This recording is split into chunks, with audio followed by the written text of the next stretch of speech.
The morning sun was still rubbing sleep off its eyes when the streets of Lagos began to breathe.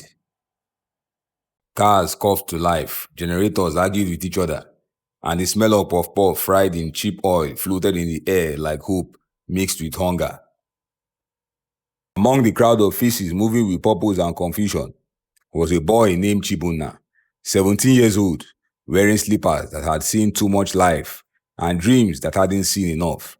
He balanced a tray of sachet water on his head and a bag of plantain chips slung around his shoulder. His mother used to say, "Hunger does not respect certificates," and even though Chibuna didn't have any, hunger respected him deeply. He wasn't the loudest hawker on the road. He didn't chase cars or beg customers. He just walked with quiet focus, eyes scanning, mind calculating routes, like a traffic engineer who never went to school. When the light turned red at Ojuelegba Junction, he'd already calculated which lane had the richest faces and shortest patience. He was quick, smart, and calm. Qualities Lagos rarely rewarded, but secretly admired. But there was something else about Chibuna, a secret that nobody in the market or even his mother fully understood. When he counted money, his fingers moved like they had calculators in them. When he saw patterns in the prices, his mind began forming equations nobody taught him. He didn't just sell water, he studied people and numbers. Every day, after hawking till his voice cracked, he'd sit by the roadside gutter with a torn notebook he'd rescued from a dustbin behind the secondary school. While others joked or fought, he scribbled strange symbols, shapes, and numbers. He didn't know the names of what he was doing, but he was solving problems he'd never been taught. He called it playing with thinking. Across town, in the cool manicured lawns of Lagos State University, a man stared at his whiteboard with defeat sitting on his shoulders. Professor Ayodele Ogunleye, one of Nigeria's finest mathematicians, had been wrestling with a problem for 5 years. An equation so complex that even his colleagues abroad called it the phantom. It was supposed to model unpredictable systems, the kind that explain things like stock market crashes or virus spread. But no matter how many theorems he applied, something refused to balance. He had tested computers, run simulations, and even prayed, but the problem mocked him. He was tired and worse. He was under pressure. A research grant was about to expire, and without results, his name, his legacy, might fade into the background of forgotten academics. He often looked out of his office window, watching students laugh, vendors pass, and hawkers wave water sachets through the university gates. He envied their simplicity. He wished his own life could be that clear. One afternoon, the campus gate buzzed with chaos. A car had hit a wheelbarrow of oranges, and everyone gathered to analyze the accident like unpaid referees. Among the confusion, Chibuna slipped through with his tray, calling softly, "Pure water, 50, 50. He didn't notice the car that brushed past him until he clipped the corner of his tray. The sachet flew in slow motion, water bursting, coins scattering, passerby gasping. The moment froze like a photo of pain. As he knelt to gather the falling sachet, a man in glasses bent beside him, helping him pick them up.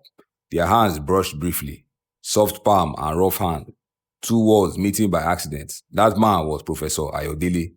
He offered Chibuna a few notes for the damage, but the boy shook his head and simply said he would rebalance the tray. There was something about his calmness that made the professor pause. Then he noticed the notebook half tucked into the boy's torn bag. Numbers, equations, scribbles. Curiosity pulled him closer.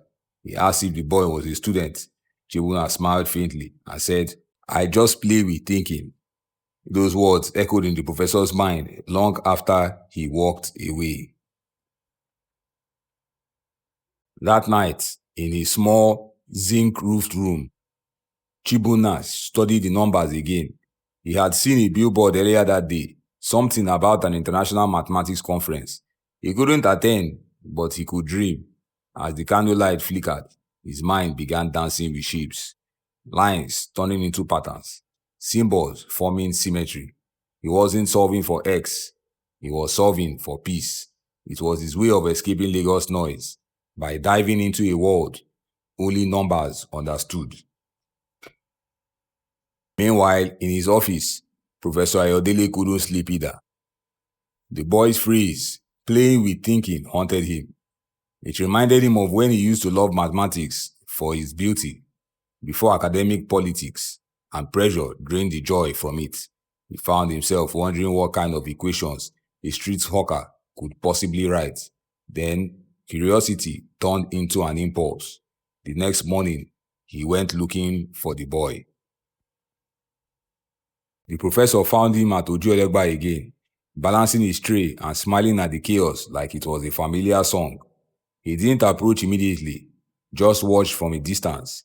He saw how the boy arranged the sachet, not randomly, but in geometric order, how he calculated change in his head, and even adjusted prices when traffic was slow. A dynamic pricing system, purely instinctive. Something clicked. This boy didn't just survive Lagos. He optimized it. Finally, he called him aside and offered him a small test. A simple math puzzle scribbled on paper. The professor didn't expect much. It was just curiosity. He watched the boy look at the paper for 10 seconds, smile, and write something. Then he left. When the professor checked the answer later, his heart skipped. The boy had not only solved it, he had simplified it in a way he had never seen before. Days passed, and Chibuna thought little of the encounter. He kept hawking, saving, surviving. But one evening, as he counted his earnings, he noticed a black SUV pull up. It was the professor. He invited Chibuna to his office, not as a test this time, but as a guest. Inside the university compound, everything felt like another planet. Clean air, green lawns, students with backpacks, and dreams. In the professor's office, Chibuna's eyes darted around. The whiteboards, filled with complex symbols, looked like artwork. But one particular board caught his attention. It was filled with a tangled equation that looked almost alive. The professor noticed the boy staring and said softly that it was his greatest unsolved problem. Something flickered in Chibuna's eyes. He stepped closer, tracing the symbols in the air like music notes. Then he frowned. He didn't speak, just moved to the board and began erasing small portions, rearranging symbols, adding lines. He walked like a man in a trance, pausing only to think, breathing heavily as if Lagos itself depended on the outcome. Minutes turned into hours. The professor watched silently, half afraid, half amazed. And suddenly, the boy stopped. He dropped the marker, stepped back, and whispered under his breath, "It balances." The professor rushed forward and froze. The equation was complete. It wasn't just solved. It was simplified, elegant, clean, and shockingly correct. He rechecked it line by line, heart pounding. Every term matched. Every variable flowed. He turned around, but the boy had quietly walked out. By the next morning, the professor's office was a battlefield of emotions. He had spent the entire night verifying the results, and it was flawless. The impossible problem, the one that haunted him for years, had been solved by a street hawker. He submitted the finding to his research committee, but kept the boy's identity hidden, unsure how the world would take it. Soon, the discovery hit international headlines. Nigerian professor solves the phantom equation. The world celebrated. Grants flowed in, and invitations came from abroad. But behind the applause, guilt grew. He couldn't sleep knowing the real genius was still on the streets, selling water. Weeks later, rain poured like tears from heaven. Chibuna was drenched, but still hawking, singing to keep his spirits up. Then he saw a headline on a newspaper posted by a kiosk. The same equation he had solved, now credited to someone else. He didn't feel anger. He just smiled, shook his head, and whispered, Numbers don't lie, but destiny, like Lagos traffic, might delay. It never forgets. A few days later, the university organized a press conference. Cameras, scholars, journalists all gathered to hear the professor speak about his breakthrough. The hall was filled to the brim. As Professor Ayodele stepped up to the microphone, the weight of truth pressed on his chest. He looked around. The applause was deafening, the praise overwhelming. He opened his mouth and told the world everything. He confessed that the solution wasn't his. He said it came from a boy he met on the streets, a hawker with nothing but brilliance and hunger. Gasps filled the room. Disbelief turned to awe. The next morning, Lagos woke up to a new headline. Street hawker solves mathematical mystery. Professor reveals truths. The story spread faster than gossip at a bus stop. Everyone wanted to meet the boy genius, but nobody knew where he lived. TV stations searched, journalists hunted, social media buzzed. Meanwhile, in a small corner of Mushin, Chibuna's mother was on her knees, praying over a pot of boiling rice when neighbors rushed in with the news. They said her son was on TV. She ran outside, and there he was, on every channel, his old picture from the day at the university gates, flashing behind the words, "Mathematical miracle." Soon after, the professor arrived with university officials. They found the boy still hawking, his tray lighter, his smile the same. They told him the truth had been revealed, that he had been offered a full scholarship, not just in Nigeria, but abroad. He didn't jump. He just looked at his mother, at the tray, at the sky. Then he laughed softly, the kind of laugh that sounds like freedom, learning how to breathe.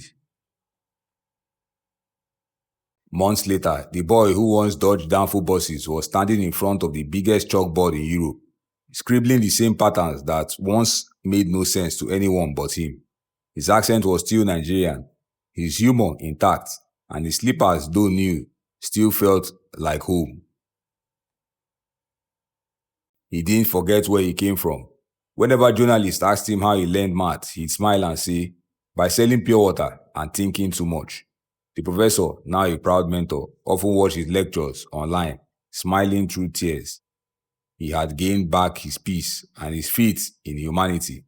And as for Chibuna, he became more than just a genius. He became a symbol, proof that brilliance isn't born in classrooms alone, that sometimes the streets hold minds that can change the world.